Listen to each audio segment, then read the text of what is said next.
आज की भारतीय राजनीति में ऐसे भक्त समर्थक किसी दूसरे नेता के नहीं होंगे जैसे जयललिता के हैं।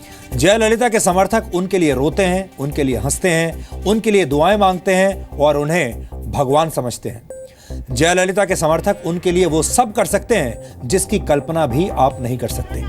जयललिता की अंतिम यात्रा में लाखों की संख्या में पहुंचे उनके समर्थकों की तस्वीरें आपने भी आज दिन भर देखी होंगी। जयललिता के समर्थक उन्हें प्यार से अम्मा बुलाते हैं।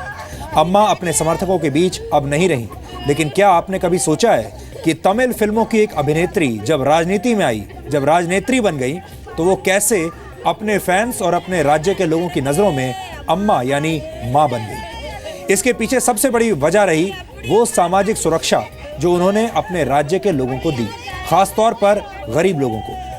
भारत की राजनीति में सोशल सिक्योरिटी यानी सामाजिक सुरक्षा की बातें ज्यादा नहीं होती और जो नेता अपने राज्य के लोगों को मुफ्त में सुविधाएं देते भी हैं, उन पर आरोप लगते हैं कि वो गरीबों का तुष्टीकरण कर रहे हैं, मुफ्त में चीजें बांटकर लोगों का वोट बैंक हासिल करने की कोशिश कर रहे हैं। ऐसे ही तमाम आरोप जयललिता पर भी लगे, लेकिन जयललिता यानी अम्मा ने अपने राज्य में गरीबों की भलाई के लिए जो योजनाएं चलाई, उन योजनाओं ने तमिलनाडु को सामाजिक तौर पर भारत के सबसे विकसित राज्यों में शामिल कर दिया।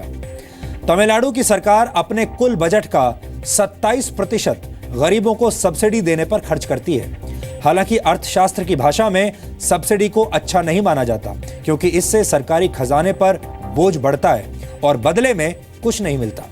लेकिन जयललिता ने यह साबित कर दिया कि अगर सब्सिडी सही तरीके से दी जाए तो ये गरीबों की मदद करने के साथ साथ राज्य के विकास में भी सहायक हो सकती है। जयललिता के राज में इस बात का ख्याल रखा गया कि गरीबों को पर्याप्त भोजन सस्ते दामों पर मिल पाए। इसके लिए अम्मा कैंटीन की शुरुआत की गई। अम्मा कैंटीन में लोग 5 रुपए में भी भरपेट भोजन कर सकते हैं। जब लोगों के पेट भरे होते हैं तो सामान्य तौर पर उन्हें अपराध करने की जरूरत नहीं पड़ती।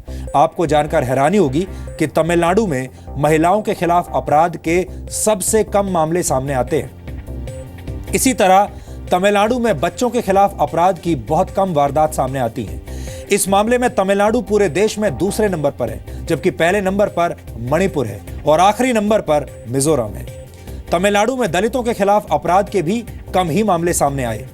इस मामले में तमिलनाडु तीसरे नंबर पर है, जबकि पहले नंबर पर मणिपुर है और सबसे आखिरी नंबर पर राजस्थान है। जयललिता ने तमिलनाडु के लोगों को सिर्फ सस्ता भोजन करने की ही सुविधा नहीं दी, बल्कि किसानों के लिए सस्ते बीज, गरीबों को घर बनाने के लिए सस्ता सीमेंट, महिलाओं को मुफ्त स्मार्टफोन्स, सस्ते दामों पर मिनरल वाटर और नमक, सस्ते दामों पर दवाइयां और बहुत कम दामों पर फल और सब्जियां भी गरीबों को उन्होंने मुहैया करवाई। आप चाहें तो इन्हें फ्री बीज यानी मुफ्त के तोहफों के तौर पर देख सकते हैं। लेकिन इसका दूसरा पहलू यह है कि जयललिता द्वारा गरीबों के हितों में चलाई गई योजनाओं ने तमिलनाडु के लोगों का जीवन स्तर बेहतर किया और इसी वजह से वो गरीबों के बीच अम्मा के नाम से जानी जाती हैं और लोग उन्हें इतना पसंद करते हैं।